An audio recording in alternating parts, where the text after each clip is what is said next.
হয় চাওক, এই মুহূৰ্তত মই উপস্থিত হৈ আছোঁ তিতাবৰৰ নাওপেটা কুমাৰভেটিত আৰু প্ৰলয়ংকাৰী বানে আটাইতকৈ ক্ষতিগ্ৰস্ত কৰা অঞ্চলটোৱে হৈছে নাওপেটা। আৰু নাওপেটাত এই মুহূৰ্তত খাদ্য সামগ্ৰীৰ সমান্তৰালভাৱে আটাইতকৈ প্ৰয়োজনীয় বস্তুটোৱেই হৈছে ফেনাইল, ব্লিচিং পাউডাৰ আৰু মহ খেদোৱা ঔষধ। আৰু সেই ঔষধখিনি লৈয়ে তিতাবৰৰ এগৰাকী জ্যেষ্ঠ কংগ্ৰেছী নেতা আহি উপস্থিত হৈছে। মই পোনে পোনে গোটেই পৰিৱেশটো দেখুৱাম আৰু আমি কিছু কথা পাতিবলৈ চেষ্টা কৰিম, কিয়নো যিহেতু প্ৰলয়ংকাৰী বানে তিতাবৰৰ প্ৰায় 70খন গাঁও প্লাবিত কৰি তুলিছিলে আৰু সেই 70খন গাঁৱৰ অন্যতম কিন্তু এই নাওপেটা কুমাৰভেটি অঞ্চলটো অতিকৈ বেছি ভয়াৱহ বান পৰিস্থিতিৰ সন্মুখীন হৈছিলে। আৰু বহু লোকে বহু অনুষ্ঠান প্ৰতিষ্ঠান আৰু প্ৰশাসনৰ তৰফৰ পৰা খাদ্য সামগ্ৰী যোগান ধৰা হৈছে, তেখেতলোকক নিৰাপদ স্থানত ৰখা হৈছে, তেখেতলোকক কিছু ফেনাইলো যোগান ধৰা হৈছে, মহ খেদা ঔষধ যোগান ধৰা হৈছে, ব্লিচিং পাউডাৰো যোগান ধৰা হৈছে। আৰু এই মুহূৰ্তত জ্যেষ্ঠ কংগ্ৰেছী নেতা প্ৰাণকুৰ্মী আহি উপস্থিত হৈছেহি যে খাদ্য সামগ্ৰীৰ পাছতে যদি এই মুহূৰ্তত পানী শুকোৱাৰ পাছত আটাইতকৈ জৰুৰী বস্তুটোৱে হৈছে ফেনাইল, ব্লিচিং পাউডাৰ। সেইখিনি লৈ আহিছে নাওপেটালৈ, কি ক'ব? কিমান মানুহ সাঙুৰি লোৱা হ'ব? আমি প্ৰথম বান যেতিয়া আহিছিলে তেতিয়া আমি বানাক্ৰান্তৰ মাজলৈ গৈছিলোঁ। প্ৰথম পৰ্যায়ত আমি খোৱা পানী আৰু পাতলীয়া আহাৰ হিচাপে বিস্কুট আৰু যিখিনি জেগাত কেম্পৰ বাহিৰত যিসকল আছিলে তেখেতসকলৰ কাৰণে মানে কেম্পৰ বাহিৰত থকা মানুহখিনি খাদ্য সামগ্ৰী তেনেকৈ পোৱা নাছিলে, সেইখিনিৰ কাৰণে খাদ্য সামগ্ৰী তেতিয়া যোগান দিছিলোঁ। এতিয়া পানী যেতিয়া কমি আহিছে এতিয়া দেখা গৈছে গোটেইখনত দুৰ্গন্ধ এটা হৈ আহিছে। আৰু এই দুৰ্গন্ধটো মানে আমি মাল যোৱাবৰ কাৰণে মানুহখিনিক মানে প্ৰটেকশ্যন দিবৰ কাৰণে আমি এতিয়া শেহতীয়াকৈ আমি এটা সিদ্ধান্ত লোৱা হৈছে যে ফানাইল, ব্লিচিং, মহ খেদা আৰু চাবোন, ডেটল চাবোন, গতিকে এইকেইটা বস্তু লৈ পেলাই আমি এতিয়া আহিছোঁ। সেইখিনি আমি প্ৰত্যেক ঘৰে ঘৰে দি যাম বুলি। গতিকে আমাৰ লগত জিলা কংগ্ৰেছ আছে, ব্লক কংগ্ৰেছ আছে, মই নিজেও আছোঁ। গতিকে আমি বানাক্ৰান্তৰ মাজত আমি যিমানখিনি বানাক্ৰান্তৰ লগত মানে ঘৰবিলাক ডুবি আছিলে গোটেই তিতাবৰটো সাঙুৰি আমি আগতো কৰি আছোঁ, আগৰ পৰ্যায় এৰাউণ্ডতো আমি কৰি গ'লোঁ আৰু এতিয়াও আজিৰ পৰা আৰম্ভ কৰিছোঁ আমি এইখিনি শেষলৈকে মানে যিমান বানাক্ৰান্ত মানুহ যিখিনি আছে সেই তেখেতসকলৰ কাৰণে আমি এই পদক্ষেপটো লৈছোঁ। এতিয়া এইসমূহ সামগ্ৰী তেখেতলোকক বিতৰণ কৰা হ'ব। যোৰহাট জিলা কংগ্ৰেছৰ সভাপতিগৰাকী আছে, যোৰহাটতো যথেষ্ট প্ৰভাৱ পৰিছে, সকলোৰে মাজতে এইখিনি বিতৰণ কৰিব আপোনালোকে নিশ্চয়? আমি কৰি আছোঁ।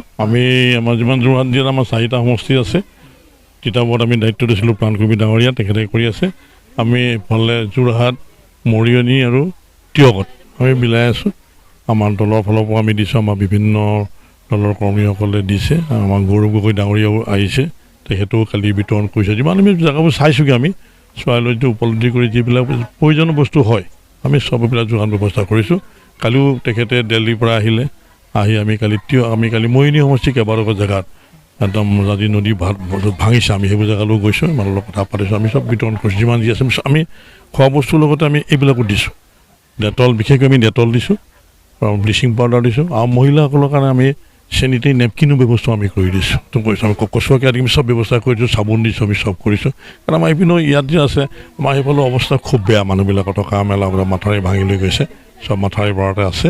আমি চলাই আছোঁ কাৰ্যসূচী, কালিলৈকে কৰিলোঁ। আজি আমি তিতাবৰলৈ আহিছোঁ, আমি প্ৰাণকুৰ্মীৰ লগত আমি সহযোগিতা কৰিছোঁ, আমি চলাই যাম যিমানলৈকে। আমি সেইটোৱে নহয়, আমি যোৰহাটৰ মানুহে গৈ আমি কালি নাজিৰা, শিৱসাগৰতো গৈ আমাৰ NSY ইউথ কংগ্ৰেছে গৈ যিমানখিনি কাম কৰিব লাগে তাৰ সাহায্যবিলাক বিতৰণ কৰিছে।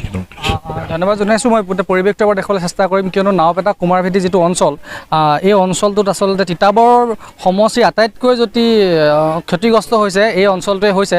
মই এগৰাকী বাইদেউ আছে, আমি কথা পাতিবলৈ চেষ্টা কৰিম। কিমান দিনৰ পৰা আপোনালোকে শিবিৰত আছে?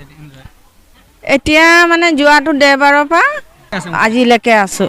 এতিয়া কালিলৈ গৈছিলোঁ আমি, যোৱাত যেনিবা পানী বোকা দেখি আমি আকৌ ঘূৰ খাই আহিলোঁ আৰু গোটেই ঘৰে দুৱাৰে বোকা। এতিয়া বেমাৰ জ্বৰ এইবোৰ মেলেৰিয়াৰ পৰা দুৰ্গন্ধ।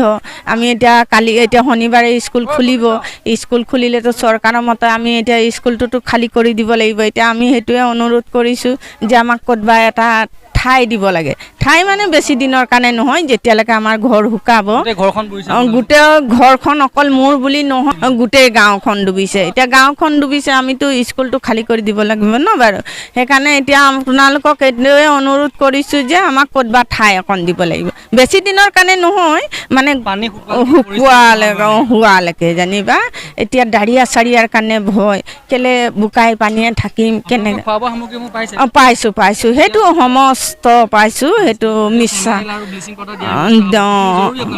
সেইখিনি জৰুৰী খালি এইটোৱে আমাৰ অকণমান জানিবা বেয়া লাগিছে এতিয়া ঘৰ স্কুল যেতিয়া খালী কৰি দিম এতিয়া আমি ক'ত যাম সেইটো কাৰণে আপোনালোকক অনুৰোধ কৰিছোঁ যে আমাক 2 সপ্তাহৰ কাৰণে ক'তবা শিবিৰ এখন বনাই দিলে আপোনালোকৰ খালী কৰিবলৈ কৈছে এতিয়া কোৱা নাই আমাৰ নিজৰ মনে জানিবা আমাৰ নিজৰ মনটোত জানিবা শনিবাৰে স্কুল খুলিব না 1 তাৰিখৰ দিনাখন স্কুল খুলিব সেইটোৰ কাৰণে বুলিহে আমি কৈছোঁ চৰকাৰে এটা পদক্ষেপ লৈছে যে শিবিৰ থকা বা যিসমূহ অঞ্চলত বৰ্তমানো বান পৰিস্থিতি নিয়ন্ত্ৰণলৈ অহা নাই তেনেসমূহ অঞ্চলত বিদ্যালয়সমূহত কিছু পলমকৈ খোলা হ'ব পৰিস্থিতি নিয়ন্ত্ৰণ নোহোৱালৈকে আৰু এনেদৰে দেখিবলৈ পোৱা গৈছে যে তিতাবৰৰ প্ৰায় 70খন গাঁও বানত প্লাবিত হৈছিলে আৰু সেই 70খন গাঁৱৰ ৰাইজ বিভিন্ন স্থানত প্ৰশাসনে বান্ধি দিয়া শিবিৰত তেখেতলোকে দিন অতিবাহিত কৰিছে আৰু কুমাৰভেটি অঞ্চলৰ যিহেতু মই পুনৰবাৰ কৈছোঁ যে আটাইতকৈ বেছি ক্ষতিগ্ৰস্ত হোৱা এইটো অঞ্চল আৰু এই অঞ্চলটোত